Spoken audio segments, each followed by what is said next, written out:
Merci beaucoup Sarah et merci à tous d'être venus en nombre aujourd'hui pour venir nous écouter sur la question des inégalités du genre dans l'accès à la scène des femmes et des minorités de genre et le rôle des programmateurs dans ce contexte. Donc pour entrer dans le vif du sujet, je voudrais d'abord rappeler quelques chiffres. D'abord celui du rapport de Civias de cette année, qui comptabilise seulement 21% de femmes parmi les festivals de l'échantillon sélectionné. Outre Kievrin et en 2019, on ne comptait que 14% de femmes parmi les artistes programmés dans 100 festivals emblématiques français, selon une étude du Centre national de la musique. Donc ces chiffres, pour rappeler un état de fait, qui est celui des barrières d'accès aux artistes femmes et aux minorités de genre à la scène et dans nos festivals et dans nos salles de concert. Donc sur ce constat, on peut se poser plusieurs questions. D'abord, quel est le rôle des programmatrices pour favoriser l'accès à la scène des femmes et des minorités de genre ? Est-ce que les programmations sont simplement le fait d'une offre musicale disponible ou est-ce que les programmatrices ont un rôle de gatekeepers, pour reprendre une expression de Myrtille dans son article dont on parlera tout à l'heure ? On peut aussi se demander tout simplement quelle est la plus-value d'une programmation musicale plus inclusive et plus diversifiée. Est-ce que c'est faisable aussi d'élaborer un programme compte tenu d'autres impératifs qui existent, tels que ceux de rentabilité ou pour proposer une programmation de qualité ? Donc c'est toutes ces questions qu'on va aborder aujourd'hui avec nos intervenantes et nos intervenants qui nous ont fait le plaisir de répondre à l'appel pour cette discussion. Et je vais tout de suite leur laisser la parole pour brièvement avoir une présentation de chacun d'entre eux. Je peux. Bonsoir tout le monde. Donc je m'appelle Kostia Pace et je suis directeur et un des programmateurs de la Jazz Station. C'est un club de jazz qui est situé à Saint-Josse. J'ai 32 ans, ça fait 10 ans que je travaille dans cet endroit. Donc j'ai commencé très très jeune et j'ai un peu tout appris là-bas. Et notamment tous les enjeux de programmer 100 à 150 concerts par an, tout en gardant une vision donc, que j'ai pu développer à partir du moment où j'ai été nommé directeur de cet endroit il y a 7 ans.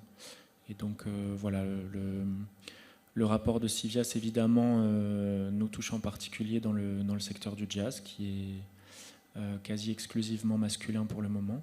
Et donc je suis très content de pouvoir parler de ces problèmes-là ici. Merci. Bonsoir, je suis Eve de Campo. Je suis musicienne, DJ. Ce soir, on m'a invitée parce que je suis aussi coordinatrice artistique musique à l'Atelier 210 depuis février. Je suis aussi cofondatrice de la collective Poxcat, avec lequel on est active depuis 2017. Et on promeut le travail des musiciennes et DJ qui s'identifient au genre féminin à travers l'organisation de soirées, de shows radio. On fait des tables de conversation aussi. Et on crée aussi un réseau de sororité conjointement avec les volumineuses qui sont ici, Petite Mademoiselle, Vacarme Radio et d'autres aussi. Merci d'être là d'ailleurs.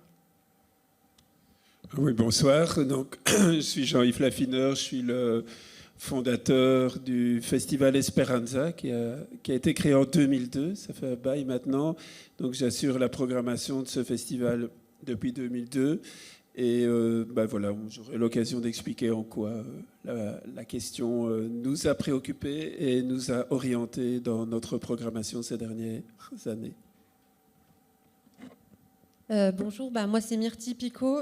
Du coup, je voulais d'abord commencer en disant merci beaucoup à Sarah pour l'organisation qui a été très efficace.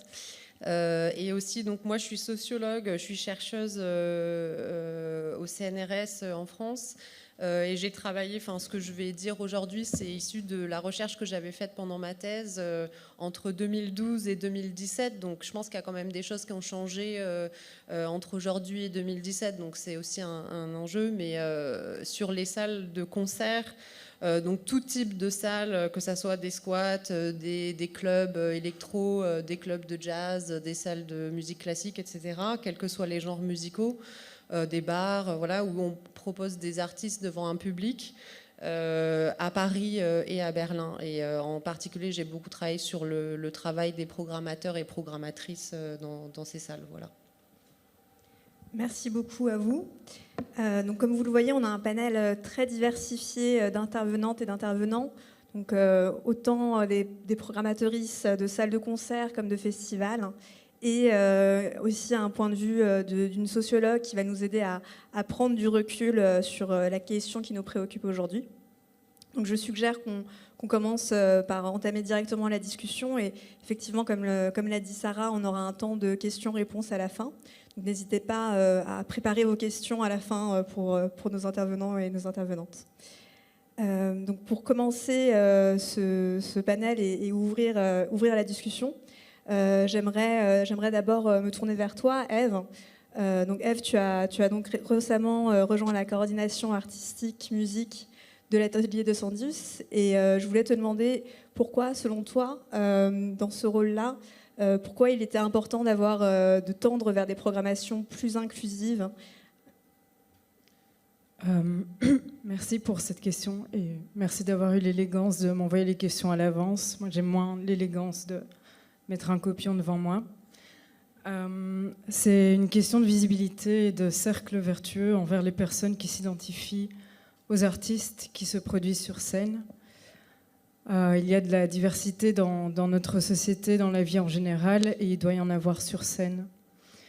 La scène n'appartient pas à une minorité privilégiée, et nous avons tous un boulot à faire du point de vue intersectionnel également, moi la première. L'idée d'avoir une programmation plus inclusive rencontre le désir de créer une émulsion entre les différents publics aussi. Voilà pour ma réponse.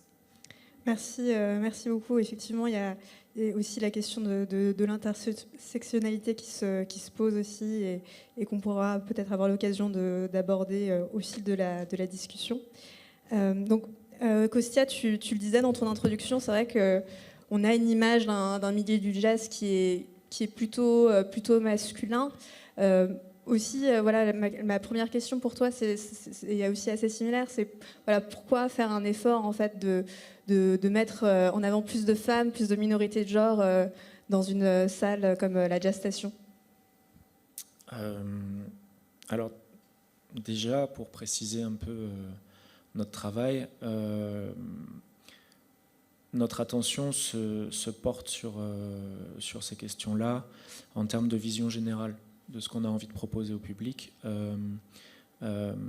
mais pas de façon particulière, pas sous forme de focus, pas sous forme de mise en avant particulière qui, pour moi, pourrait de temps en temps décrédibiliser un peu ce qu'on fait. Pas dans ce qu'on fait dans le travail de visibilisation des artistes féminines, mais plutôt dans notre travail de programmation en général. Par contre, c'est vrai que nous, notre association, donc la Jazz Station, c'est avant tout une association avant d'être un club. On a tout un panel d'activités qui sont satellites autour de nos concerts et qui sont majoritairement du soutien à la création sous plein de formes différentes. Donc accueillir les artistes en résidence de façon gratuite, leur permettre de pouvoir enregistrer des démos, des vidéos, du matériel professionnel de manière gratuite également, des cours, des workshops, des expositions et toutes sortes d'activités qui sont aussi destinées à ouvrir des portes ou des fenêtres, ça dépend de la taille de nos activités, sur les musiques jazz sous toutes leurs formes. Et donc via ces activités-là, on va essayer aussi de porter une attention sur qu'est-ce qu'on a à dire en fait en tant qu'un peu centre vivant du jazz, qu'est-ce qu'on a envie de dire de ce que c'est que le jazz aujourd'hui. Et donc à partir de là, évidemment qu'on doit apprendre à bras le corps ces questionnements-là, d'autant plus qu'on est aussi partenaire de festivals. malheureusement, dans le jazz, les chiffres sont assez accablants. Ils sont liés à plein de facteurs, hein, sociaux, mais aussi d'éducation, et chronologiques aussi. Et donc voilà, petit à petit, essayer de faire un peu bouger les lignes, de changer aussi un peu le paysage du jazz en général, parce que c'est une musique qui souffre, enfin ce sont des musiques qui souffrent d'une image un peu vieillotte, malheureusement, alors que c'est une musique très actuelle. Et donc forcément, dans mon travail en tout cas, tous ces éléments-là, mais même des éléments écologiques, sociétaux, etc., j'essaye de les introduire de façon la plus subtile possible dans mon travail.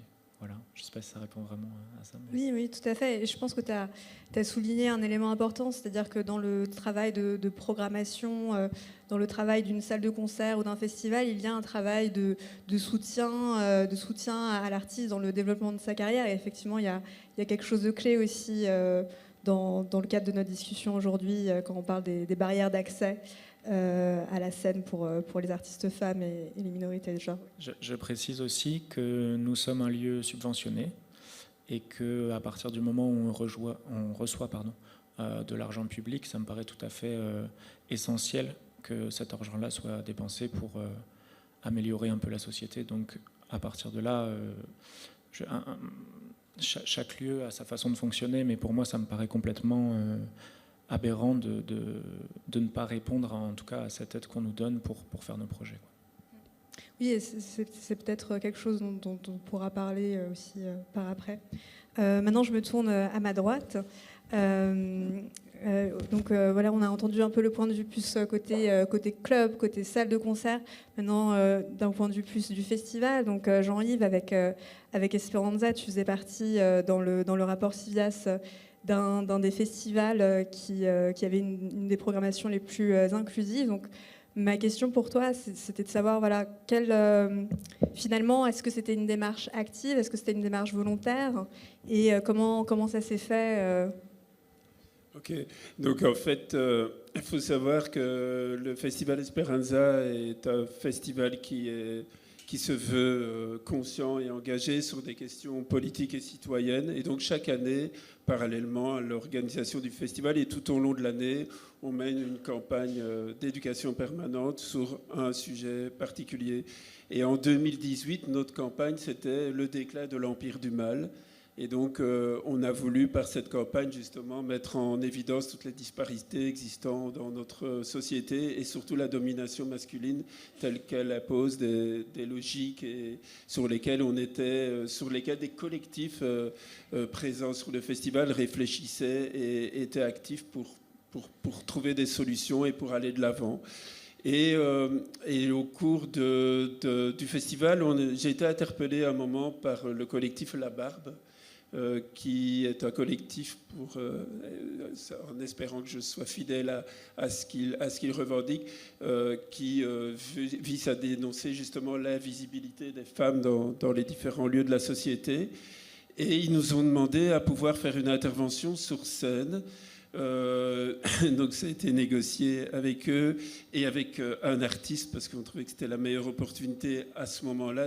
L'artiste était Médine et donc au début du concert de Médine, elles sont montées sur scène et à ma grande surprise, en fait, elles ont dénoncé le fait que le festival lui-même n'était pas paritaire dans sa programmation. Et donc on y était pourtant très attentif déjà, mais ça a été un électrochoc et donc depuis 2018, on vise en effet à tendre vers une programmation paritaire dans le sens où ce qu'on veut mettre en évidence, ce sont des projets portés par des artistes féminines. Parce que, bon, on parlera peut-être après des artistes qui les accompagnent, etc. Et on touche à d'autres. Mais en tout cas, la volonté depuis 2019, c'est vraiment de pouvoir arriver à une programmation qui soit paritaire dans ce qu'elle propose, des projets portés par des artistes femmes ou de minorités de genre. Et donc, voilà, c'est peut-être pour ça qu'en effet, dans le rapport de Civias, on est bien positionné parce que c'est une question qui nous préoccupe déjà depuis, en tout cas, bien avant 2018, mais en tout cas de manière très active depuis 2019. Ce qui me frappe dans ce que tu dis, c'est effectivement la démarche et l'engagement qu'un festival comme Esperanza peut avoir. Et ça m'évoque aussi beaucoup, encore une fois, l'article de Myrtille sur la comparaison des cas de Berlin et de Paris lorsqu'on parle des inégalités genrées d'accès à la scène. Et justement, dans cet article, tu reviens sur les différentes barrières à l'entrée d'accès à la scène pour les femmes et les minorités de genre artistes. Est-ce que tu peux nous en parler davantage ?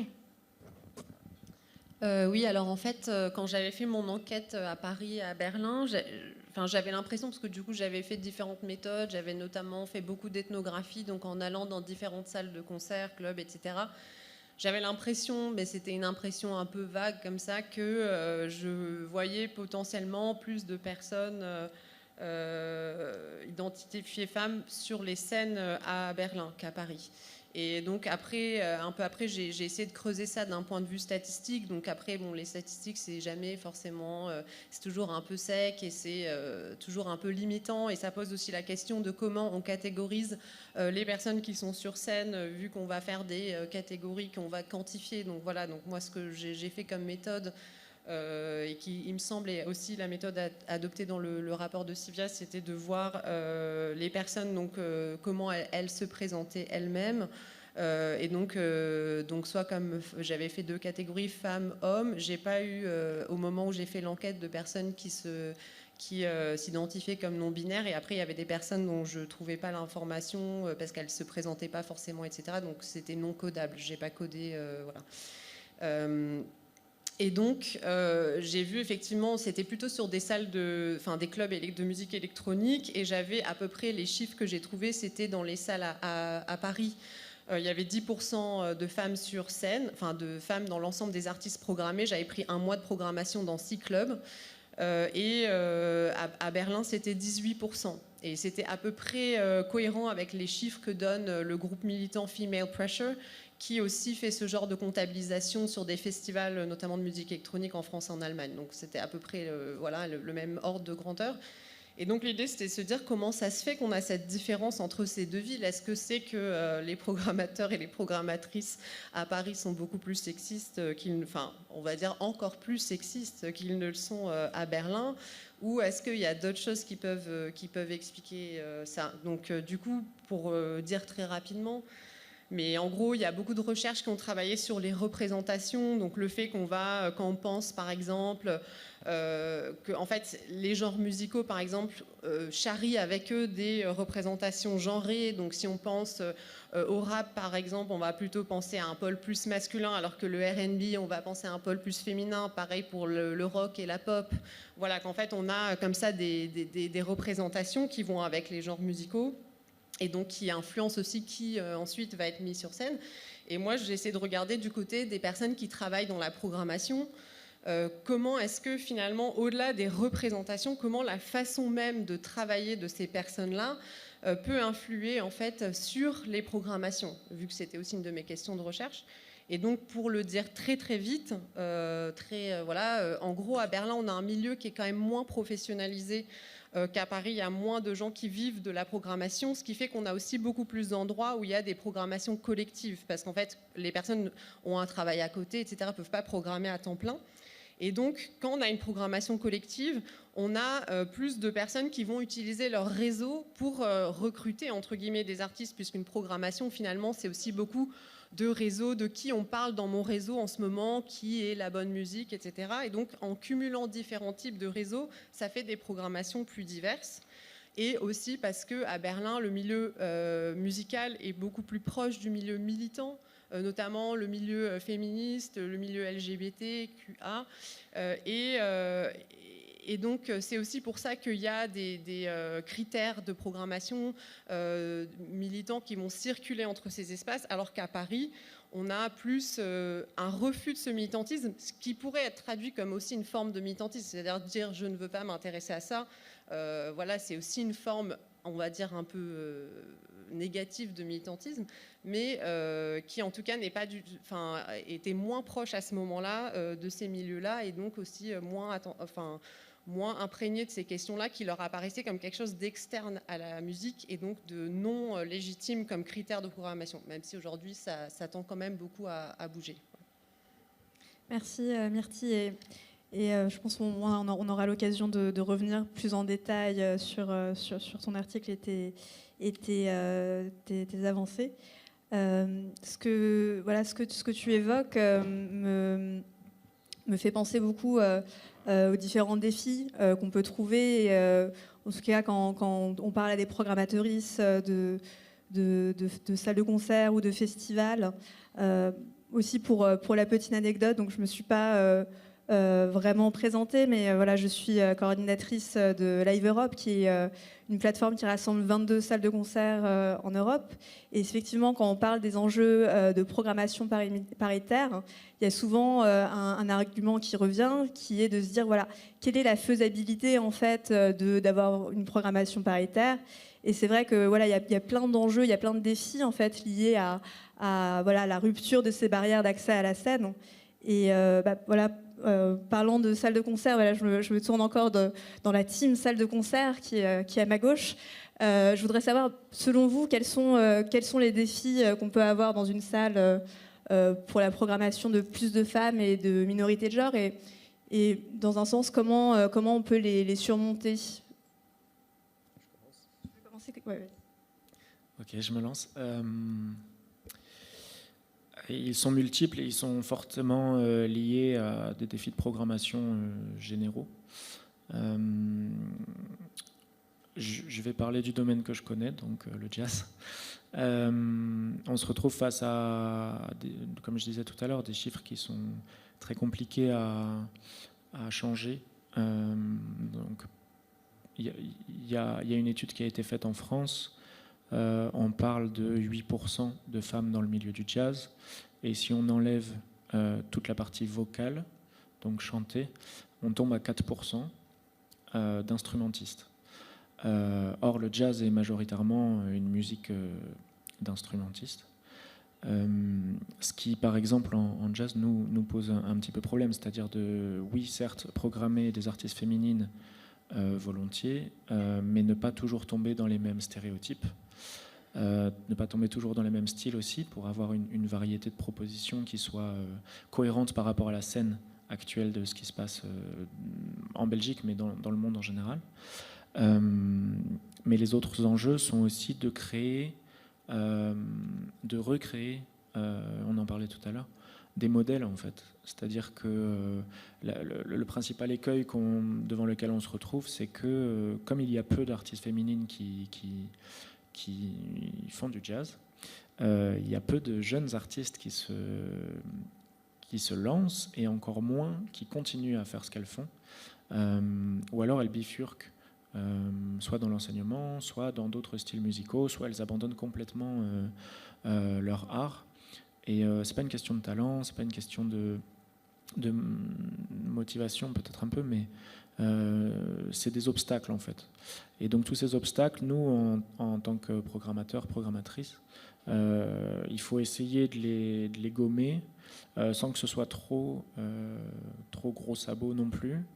Et voilà, je pense pas qu'on arrivera pour le moment dans les prochains mois à 50-50, ou alors il faudra qu'on reprogramme les mêmes projets dans une saison, puisque voilà, on avait fait une petite étude avec des collègues. En gros, en 2022-2023, il y a 37 projets nouveaux qui sont portés par des femmes en jazz en Belgique. Donc 37, ça peut paraître beaucoup, mais c'est en fait finalement rien du tout. Et donc voilà, on ne peut pas se permettre, nous, en tant que programmateurs, de reprogrammer dans une même saison 2 ou 3 fois le même projet sous prétexte que cet artiste doit être mis en valeur. Par contre, on a tout un travail d'accompagnement à côté qui peut être fait. Et donc de mise en valeur, pas forcément de diffusion directe, mais en tout cas d'accompagnement, de mise en confiance, de jeux de miroir aussi avec des femmes ou minorités de genre qui sont déjà ancrées dans la scène et qui peuvent du coup donner écho à des artistes émergentes ou artistes émergents. Donc voilà, je pense que c'est sur plein de petits points comme ça qu'on peut avancer et essayer d'être cohérente par rapport à ce qu'on fait dans notre travail. Voilà, en gros. Mais pour rebondir sur ce que tu dis, Kostia, on revient au cercle vertueux du fait de visibiliser certains profils d'artistes aussi sur scène. Et la question, c'était sur les défis. Oui, ouais. Qu'est-ce qui fait que ça peut être plus ou moins difficile de tendre vers des programmations inclusives comment tu surmontes ça?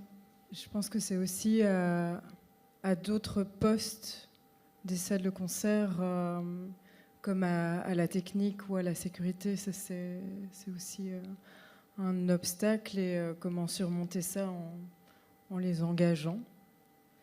Mais sinon aussi, dans le secteur, savoir sur quels critères on se base pour créer des statistiques. Et je pense que Civias a créé des chouettes outils, surtout avec la récente étude sur les festivals, sur sur quelle base on crée les statistiques. Mais voilà. Et encore une fois, toujours garder un point de vue sur l'intersectionnel, comme je l'ai dit, comme j'ai dit plus haut, en invitant des personnes concernées aussi à venir faire la programmation. Et finalement, est-ce que ça commence aussi pas par un travail de chiffres, en fait, avant même de tendre vers une programmation plus inclusive, déjà comptabilisée, en fait, avoir un peu une image de l'inclusion, de l'inclusivité de sa programmation, et à partir de là, voir comment on peut faire des efforts. Oui, je pense qu'il faut d'abord avoir une bonne photographie, de savoir d'où on part, pour savoir où on veut aller. Merci. Et justement, pour continuer un petit peu sur ce sujet, sur ce fil, enfin, moi j'entends aussi beaucoup cette idée de, voilà, il y a une question de la disponibilité d'artistes. Donc on le voit très bien dans le jazz, il y a peu de projets, par exemple, féminins, donc dans la musique, et ça passe aussi par la question des têtes d'affiche, finalement, des headliners. On peut penser par exemple à des festivals, des salles de concert qui peuvent dire, voilà, mais c'est difficile en fait de trouver quelqu'un qui va remplir mon festival ou ma salle de concert, et justement, Esperanza a cette démarche active d'avoir une programmation paritaire depuis quelques années maintenant. Est-ce que cette logique-là, est-ce que ce challenge-là était compliqué pour Esperanza? Alors clairement, oui, c'est compliqué. Parce que, on le sait bien, donc la scène est majoritairement masculine. Il y a des esthétiques, comme tu disais, où les femmes sont davantage représentées, mais on tombe finalement dans des stéréotypes assez connus, R&B, variété pop. Et donc l'objectif pour nous, c'est justement pas seulement que la scène, que la programmation soit paritaire, mais d'aller chercher dans le style de programmation qu'on promeut, des artistes qui vont bouleverser les stéréotypes. Et donc, on a à cœur, et je ne suis pas tout seul, hein, quand je dis on, c'est parce que je travaille aussi avec des consultants et des consultantes pour réaliser la programmation, et des réseaux, et avec des agents. Donc nous, finalement, on arrive en dernière ligne, et avec tout ce qu'on nous propose, et de plus en plus, il y a des agents dans la salle, je pense qu'ils savent qu'en tout cas, nous, on a cette préoccupation-là, et donc il y a petit à petit, j'espère que ça va percoler de telle manière que, en amont, les professionnels aient également cette préoccupation-là, mais ça remonte loin. Si on veut vraiment transformer les choses, il faut remonter jusqu'à l'école, jusqu'aux écoles de musique, etc. Donc il y a un travail énorme, et je pense qu'on n'est qu'au début.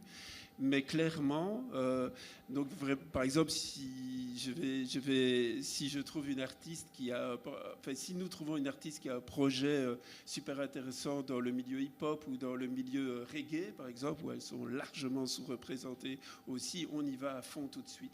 Mais ça reste complexe, et en effet, par exemple, avant de venir, j'ai regardé, pour donner un exemple concret, même au niveau de nos festivaliers qui, je pense, ont une certaine sensibilité.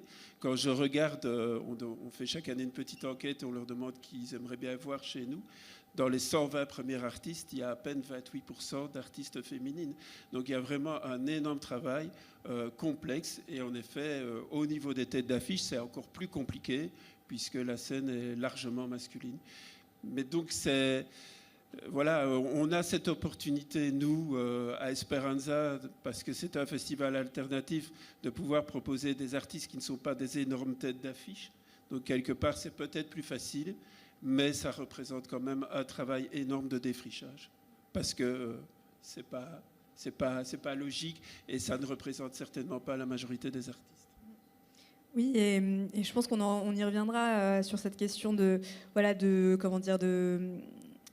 l'entourage, des équipes de programmateuristes, des consultants, des consultantes qui contribuent en fait justement à nourrir cette programmation musicale-là. Donc on parle un peu au final de certains clichés, donc voilà, c'est compliqué de trouver des têtes d'affiche, mais ça reste compliqué, mais ça peut être faisable grâce à cet entourage-là.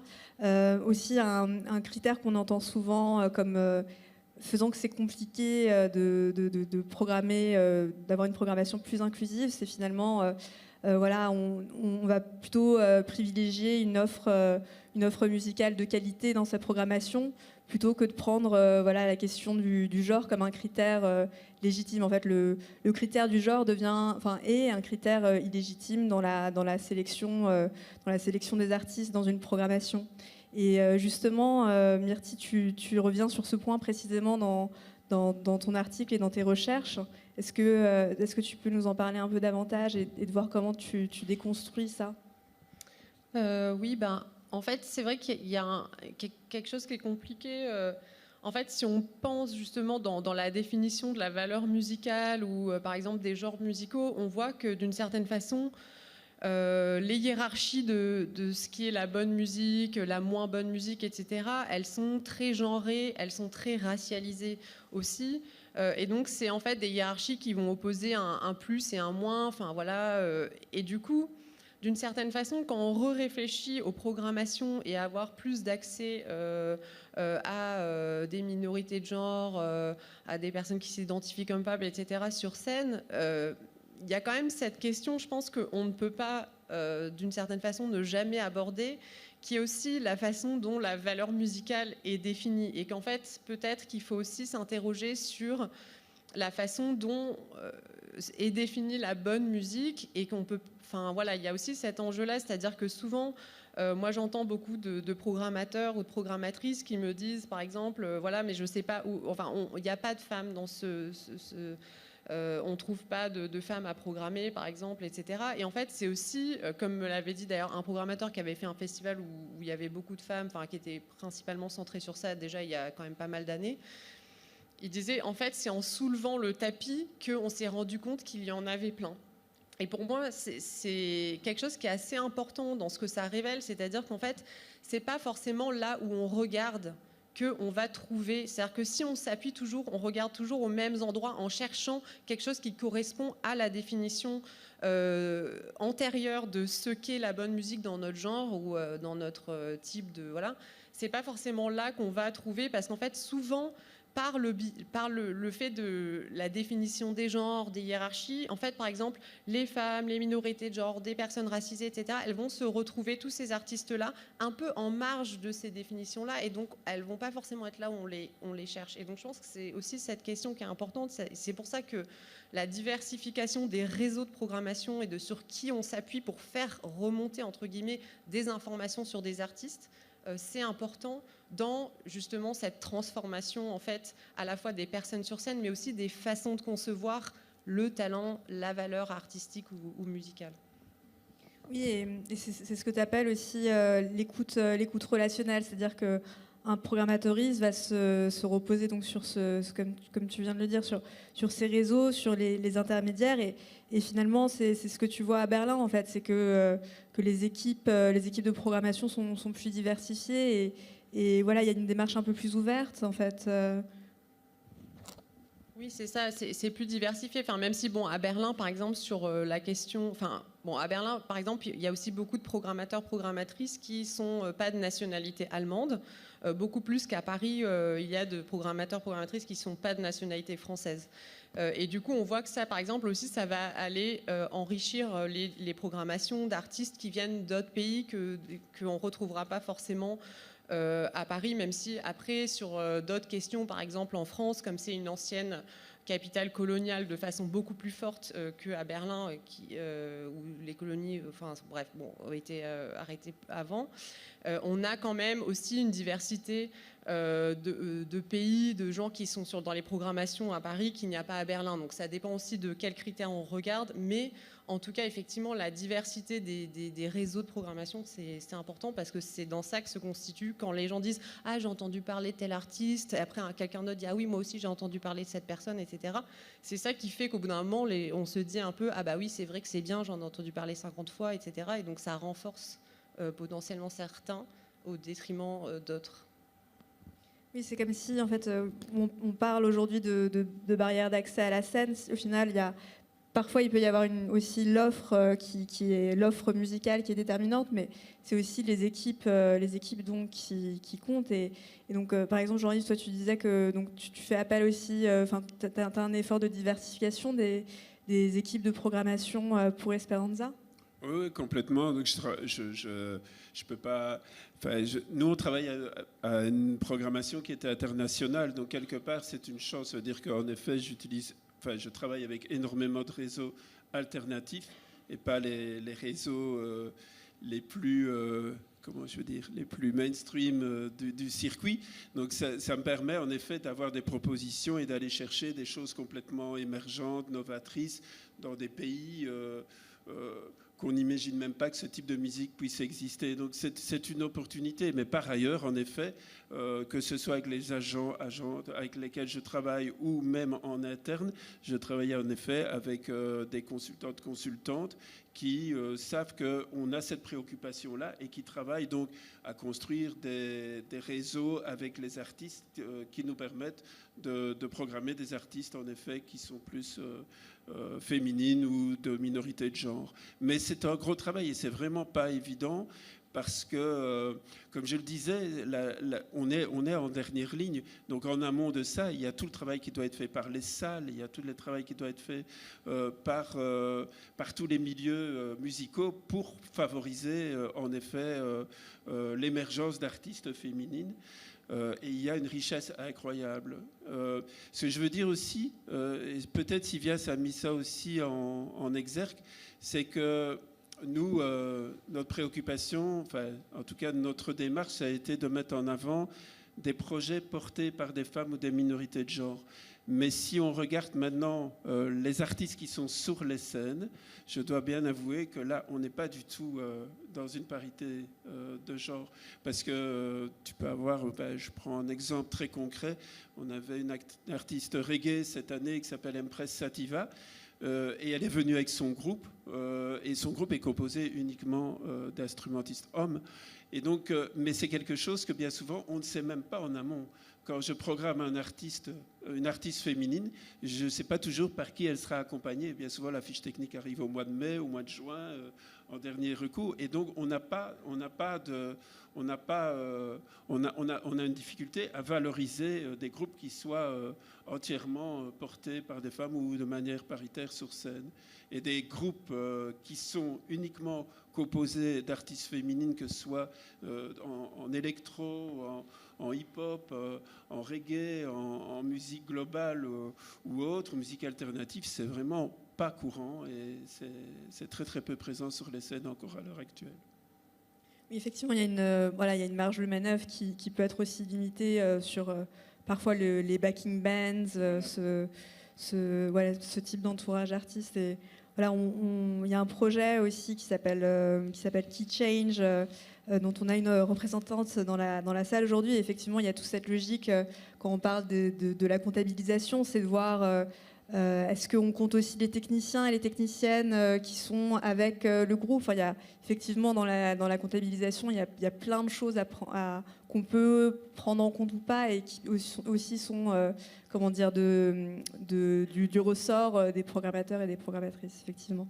Est-ce que vous voulez réagir sur ça, sur la question un peu des réseaux, des intermédiaires dans des équipes de programmation? Oui. Pas tout à fait à ça, mais je peux en parler un petit peu. C'est vrai que dans le cadre d'un festival comme Esperanza ou plein d'autres festivals ou des plus grosses salles, évidemment qu'il y a des réseaux de consultants et consultantes, et heureusement, parce que ça permet d'avoir une vraie vision globale de ce qui se passe. Nous, dans notre cas, on est une équipe de 4 personnes et on programme à 4. Donc on est aussi en parité. Mais c'est aussi la façon dont ce sur quoi je voulais réagir. C'est-à-dire que cet argument de dire je programme pas parce que y en a pas, c'est pas valable. C'est pas parce qu'on est soumis à ces difficultés-là qu'on doit être fainéant dans ce qu'on fait. Et surtout qu'on est extrêmement privilégié. Enfin, je veux dire, en tant que programmateur, je suis extrêmement privilégié dans mon travail. C'est-à-dire que à partir du moment où ton lieu, ou ton institution, ton festival commence à avoir une notoriété, les gens viennent vers toi. Donc finalement, tu fais un peu ton marché, etc. Mais c'est pas pour ça qu'il faut se reposer uniquement sur ça. Et le vrai travail de programmation, c'est d'aller chercher ce qu'on ne nous propose pas, c'est-à-dire de sortir un peu des sentiers battus, de se renouveler aussi, de remettre en question ses choix et de remettre en question aussi ce qu'on nous propose. Donc, par exemple, à la Jazz Station, c'est vrai qu'il y a des chiffres qui sont là et il faut les prendre tels qu'ils sont. Il y a un manque cruel de propositions, mais c'est en aucun cas la faute des musiciens et des musiciennes. C'est une réalité qui est sur plein d'échelles, depuis l'éducation des enfants jusqu'à des institutions comme les conservatoires et jusqu'à la société en général. Mais c'est pas parce qu'on est devant ces difficultés-là qu'on doit s'arrêter à ces difficultés et botter en touche. Il y a des solutions qui peuvent être prises, encore plus quand on est une salle de concert qui fonctionne à l'année. J'en parlais très très brièvement tout à l'heure. Ça peut être du soutien à la création, mais ça peut être aussi des cartes blanches. Je parle de ce qu'on fait par exemple à la Jazz Station, c'est donc des cartes blanches. Je passe beaucoup de temps à aller aux examens du conservatoire, aux jam sessions, des concerts, etc. Donc j'essaye à mon échelle et avec le temps que j'ai, de savoir un peu ce qui se passe, d'aller parler aux musiciennes aussi, de savoir si elles ont des projets, sans pour autant leur dire « Ah, t'as un projet, je te programme ». Non, il faut d'abord qu'on écoute la musique, évidemment. Mais par contre, voilà, s'il y a une artiste qui sort un peu du lot, j'en parle avec mes collègues ou mes collègues m'en parlent, et on peut proposer, si elle n'a pas de projet, une carte blanche, par exemple. Et là, il y a un vrai rapport, je trouve, de programmation, c'est-à-dire qu'on va faire confiance à quelqu'un et cette personne-là va aussi nous faire confiance par la suite dans notre travail. Et cette clé-là, elle est très importante, c'est qu'on parle souvent de rapport de domination, de rapport de force entre programmateurs, programmatrices et agents, agentes et artistes. Et si on arrive à sortir de ça, c'est-à-dire au final, l'essentiel, c'est ce qui se passe sur la scène, c'est-à-dire le public qui doit sortir avec le sourire aux lèvres, ou pas, mais s'ils n'ont pas aimé, ils ont le droit de ne pas aimer aussi. Mais en tout cas, il s'est passé quelque chose. Et donc, si on arrive à sortir de ça et de dire, bah voilà, j'aime ce que tu fais, peu importe si tu es femme, homme ou autre, on s'en fout. J'aime ce que tu fais, je te donne une carte blanche, tu fais ce que tu veux, mais tu t'exprimes à ce moment-là. Et après, tu fais ta vie. T'en fais un projet si tu veux, tu fais ta vie. Ça peut être aussi proposer une résidence de création. Il y a quand même pas mal de choses qui permettent de sortir de ce nœud-là, de dire ah bah il y a rien donc on fait rien, bah donc il y a rien en fait. Donc, il y a une boîte à outils. C'est possible. C'est aussi de l'ordre du travail du programmateur ou de la programmatrice de prendre des risques, de faire du défrichage. Ça fait partie aussi de ce qui est dans la fiche de poste entre guillemets d'un programmateur, d'une programmatrice. Ouais. Et Ève, mais il y a aussi, on en parlait en off tantôt, hein, mais il y a des genres musicaux où il y a pas spécialement de réseau de sororité, comme je disais, comme il peut y avoir en musique actuelle, en musique électronique et rock et tout ça, où vraiment là, il commence à y avoir un vivier, en tout cas à Bruxelles, très très fort. Et en jazz et musique classique, je ne sais pas si ça existe. Je sais pas. J'en fais pas partie en tout cas, mais je crois pas. Ou s'ils existent, que ces réseaux se manifestent et on sera prêt à les soutenir, mais je n'en ai pas entendu parler, non. Je crois qu'on est enregistré, donc c'est un appel. Voilà, vous savez qui contacter s'il y a un réseau de sororité dans le jazz. Je tiens aussi à préciser qu'on ne se présente pas comme forcément le seul endroit où on défend ces idées-là. Il y a d'autres endroits qui les défendent aussi. Voilà. Super. Et justement, est-ce que tu te reposes beaucoup sur ces réseaux de sororité à l'atelier 210 dans la démarche de programmation que tu vas avoir ? Oui, beaucoup. Mais d'ailleurs, tu parlais, Costia, des cartes blanches. Nous, on utilise quand même beaucoup ça. On fait énormément confiance aux collectives et aux collectifs. Et on a des formules qui s'appellent les week-ends surprises, justement, où l'institution est pas une coquille vide, mais voilà, où on travaille conjointement et on s'enrichit les deux équipes l'une l'autre autour d'un bel événement, d'une soirée ou de plusieurs jours. Mais on fait entièrement confiance pour la curation au collectif. Oui. Oui, c'est ça. C'est finalement, est-ce que voilà, si on n'a pas forcément des idées de femmes ou de minorités de genre à programmer, voilà, faire confiance à des gens qui peut-être ont des idées. Mais c'est aussi surtout qu'on a chacune nos expertises et nos angles morts. Et ça permet aussi, les cartes blanches, de les casser aussi, ces angles morts, par l'invitation, quoi. C'est ça, ça permet aussi de sortir de quelque chose d'imposé. Je pense qu'à un moment donné, on va parler des quotas. J'imagine que ça va être un sujet de discussion à un moment, mais ça permet en fait de proposer des alternatives. Et de peu imposer de choses.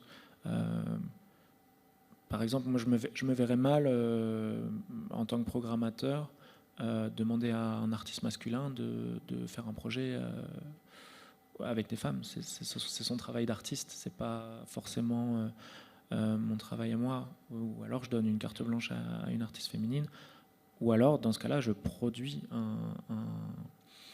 un spectacle, un concert, un projet, et dans ce cas-là, je peux me permettre de donner des pistes de direction. Mais dans le cadre de la diffusion, les projets, les 3/4 du temps, existent déjà. Donc c'est un peu compliqué de dire « Ah bah tiens, l'année prochaine, tu pourrais pas penser à avoir 50% d'artistes féminines dans ton groupe, ce serait quand même bien. » Je crois pas que ce soit... En tout cas, je me vois mal dans ce rôle-là, personnellement, quoi. Et oui, effectivement, il y a aussi cette question des quotas qu'on pourra peut-être aborder plus tard. Moi, je me posais aussi une question parce que voilà, il se trouve que sur ce panel, on a 3 membres de Civias. Donc voilà, justement, Civias qui nous convie quand même aujourd'hui. Donc aussi, j'ai une autre de mes questions qui me vient en tête aussi quand on parle de solutions pour tendre vers des programmations plus inclusives. Est-ce que aussi des réseaux comme Civias, enfin des plateformes comme Civias peuvent aussi être des outils, des véhicules pour tendre vers des programmations plus inclusives ? Oui, certainement. Donc la contribution de Civias à la prise de conscience est importante. Depuis que la plateforme existe, elle contribue à une interpellation des milieux professionnels, et je pense qu'il faut toujours qu'il y ait un acteur, c'est important qu'il y ait un acteur qui joue ce rôle. Et ici, ce qui est intéressant dans la démarche de Civias, c'est que c'est une démarche d'accompagnement. Donc on se détermine un objectif en commun et on travaille à cet objectif. Et ça permet aussi, quelque part, on va commencer le travail, mais ça permettra en tout cas de mettre en évidence les difficultés que l'on peut rencontrer pour atteindre ces objectifs, et du coup peut-être d'imaginer des nouvelles procédures, des nouveaux réseaux pour favoriser cet objectif de parité, en tout cas dans la programmation. C'est un défi important et ça, comme je disais tout à l'heure, je suis persuadé que ça va prendre du temps. J'aime bien aussi la démarche dont tu parlais, qui est la démarche de qualité. Pour moi, l'objectif de parité ne doit en aucun cas être un obstacle, ou en tout cas être un argument pour la qualité artistique. Les deux sont liés. Il y a vraiment, c'est un défrichage, comme on le disait tout à l'heure, avant tout, que pour vraiment faire émerger la qualité artistique, quelle qu'elle soit, dans les différentes esthétiques, quoi. Donc oui, évidemment que c'est intéressant qu'il y ait une plateforme comme ça qui nous titille pour aller plus loin encore.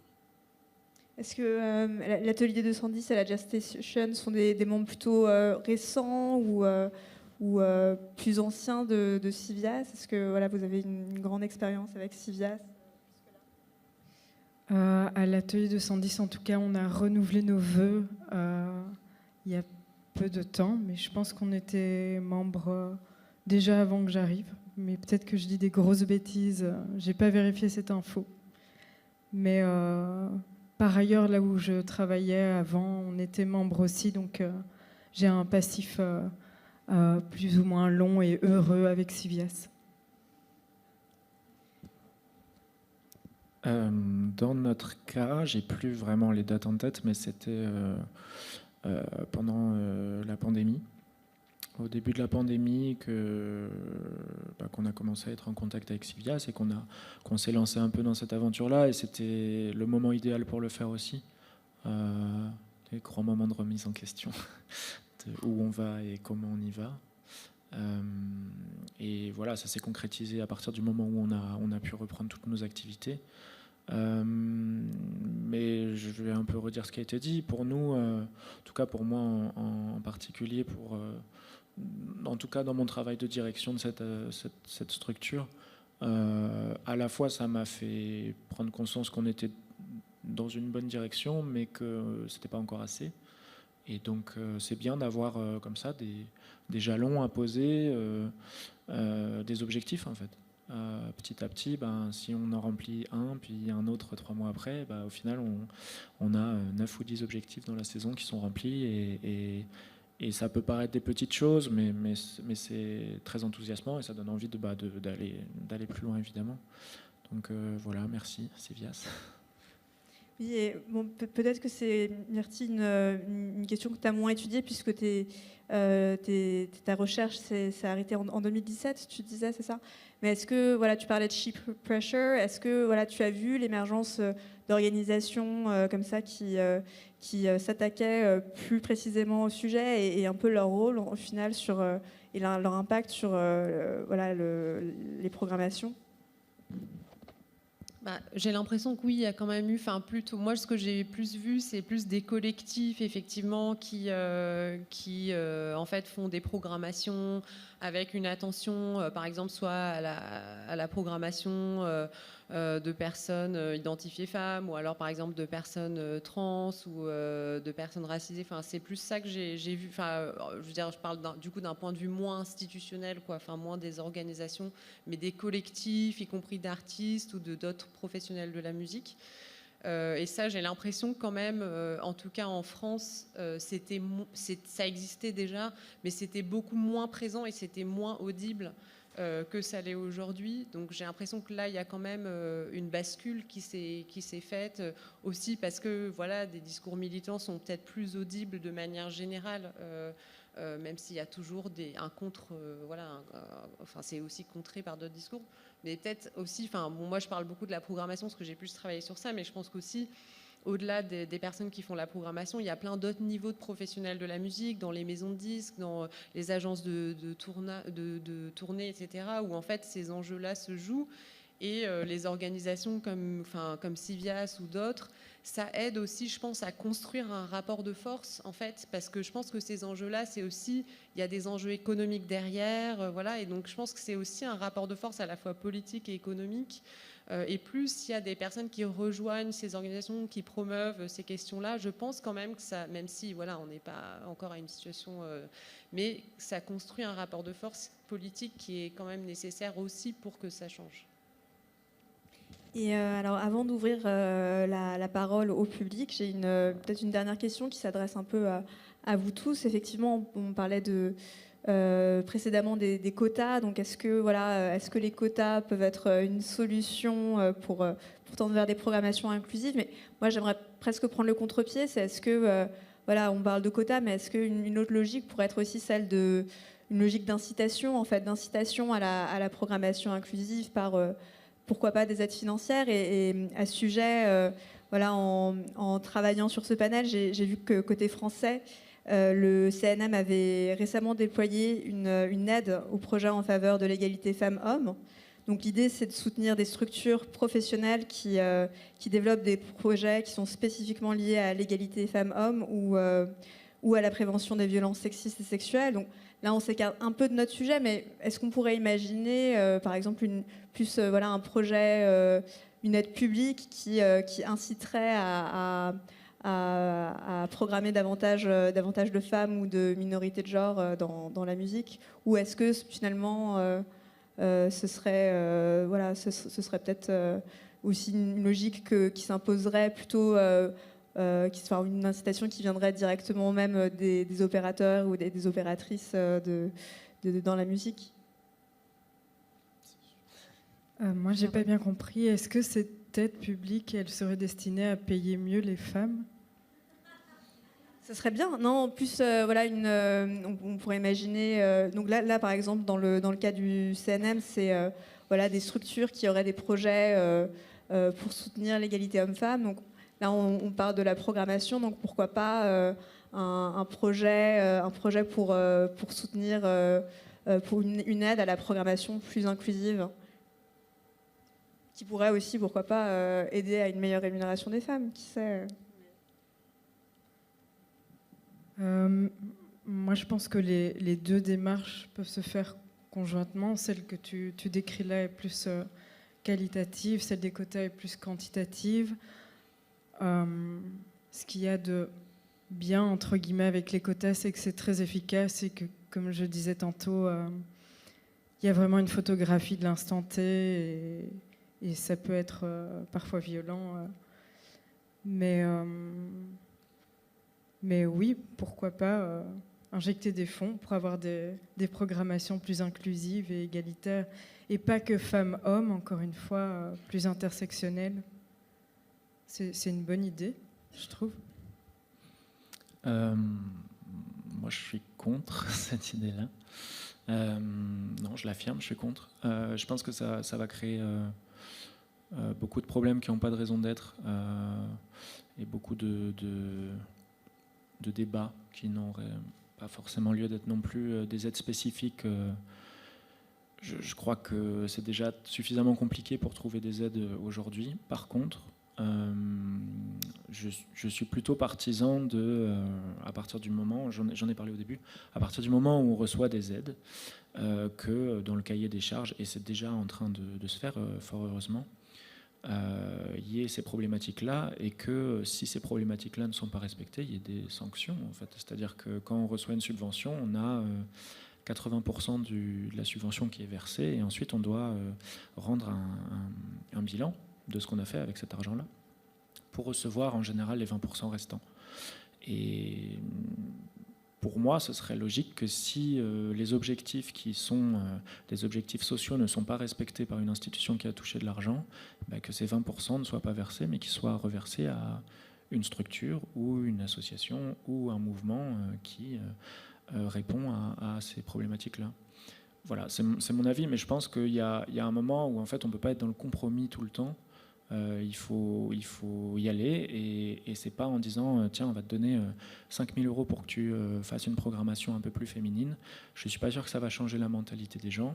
Par contre, si on commence à te dire attends, tu avais un objectif, tu ne l'as pas du tout accompli, l'année prochaine, il va falloir faire avec un petit peu moins.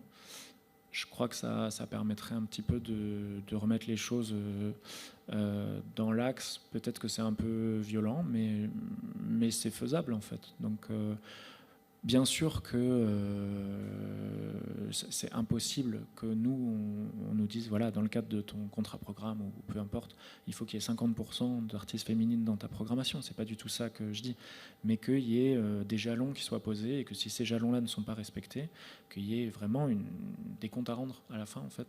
Et qu'on arrête d'être dans un compromis qui va durer encore des années. Et alors que je pense que ce petit bâton servirait mieux que la carotte. Voilà. Oui, peut-être pour rebondir là-dessus, sur les fonds européens, par exemple, le programme Europe Créative, donc, qui soutient les industries culturelles et créatives, il y a une question maintenant à chaque demandeur de subside, hein, qui est de savoir, donc le programme Europe Créative s'attache à la question de la diversité et de l'inclusion, notamment de la mise en valeur des femmes et des minorités de genre. Qu'est-ce que vous comptez faire dans ce sens? Donc, c'est très ouvert, effectivement, c'est plus invité à la réflexion de comment vous comptez agir sur ce sujet. C'est très large, mais effectivement, c'est quelque chose que tu... Oui, et qu'après, on dise qu'est-ce que vous avez fait? Parce que remplir un dossier, on peut avoir plein de projets incroyables, hein, mais après, il faut justifier pourquoi on a fait ces actions. Enfin, pourquoi on ne les a pas faites si on ne les a pas faites, en fait. Si on remplit un projet avec un dossier de subvention, c'est qu'on a une idée en tête et qu'on budgétise cette action-là. Si on n'a pas pu la mettre en place, il faut qu'il y ait une bonne raison de ne pas l'avoir faite. Tu veux ajouter Mais quelque donc, dans ton idée, ce serait de rendre des comptes par rapport à ce qui a été fait concrètement. Et donc, il faudrait engager des personnes qui analysent ces comptes. Oui. Et donc, l'argent, il partirait là-dedans. Non, c'est-à-dire que je pense qu'il y a déjà en fait une analyse qui est faite des dossiers, mais qu'il y ait des points clés en fait plus précis peut-être. Si c'est dans la volonté des pouvoirs subventionnants, je pense que oui. Vu ce que je fais et les réunions dans lesquelles je suis, je pense que oui, et je pense qu'on peut aller encore plus loin là-dedans. Après, j'ai pas envie non plus d'être complètement totalitaire là-dedans, mais je pense que s'il y avait cette rupture-là de dire cet argent-là qui n'a pas été versé va servir pour une autre cause, ça changerait un peu de choses et puis ça permettrait aussi de renouveler un peu les subventions. Un dernier mot? Oui, mais en fait, cette préoccupation-là est, je pense, présente dans le nouveau décret Art de la scène. Et donc, il y a vraiment une volonté de prendre en compte la question de la parité, mais plus en termes d'objectifs, plus qu'en termes de quotas. Et donc, comme tu disais, le tout, c'est... Moi, je parle pour les festivals. Quand on signe un contrat programme, ça veut dire qu'on détermine un certain nombre d'objectifs. Et cette préoccupation-là est vraiment prise en compte dans le nouveau décret. Donc je trouve que c'est une avancée parce que ça n'existait pas auparavant. Et maintenant, c'est à chacun de déterminer ses objectifs et à essayer d'atteindre ses objectifs, en effet. Oui, juste, moi, c'est vrai que ça me paraît important aussi de parler de ça parce que ça pose la question du rôle des pouvoirs publics, en fait, aussi là-dedans et qui subventionnent quand même largement, à différents échelons, la culture. Donc c'est vrai que c'est quand même important. Mais après, je pense aussi sur cette question des quotas, c'est important de pas seulement avoir cet outil et d'y réfléchir aussi, enfin ça a été dit avant, mais dans une perspective intersectionnelle, parce que sinon c'est vrai que c'est des outils qui peuvent parfois aussi contribuer à renforcer, enfin les femmes en tant que groupe, c'est aussi un groupe hiérarchisé, et donc du coup ça peut contribuer finalement à renforcer un groupe parmi les femmes et du coup, voilà, c'est aussi, je pense, des questions qui ne peuvent pas être disjointes d'autres questions comme la lutte contre les violences de diverses formes, la question de l'accès aux études musicales, etc., qui peuvent aussi être pensées par la puissance publique, quoi. Merci. Merci à tous et toutes pour votre présence. Merci à nos intervenantes et nos intervenants. Ce fut un plaisir de modérer ces échanges et je propose qu'on continue autour d'un verre au bar. Il me semble qu'il est encore ouvert.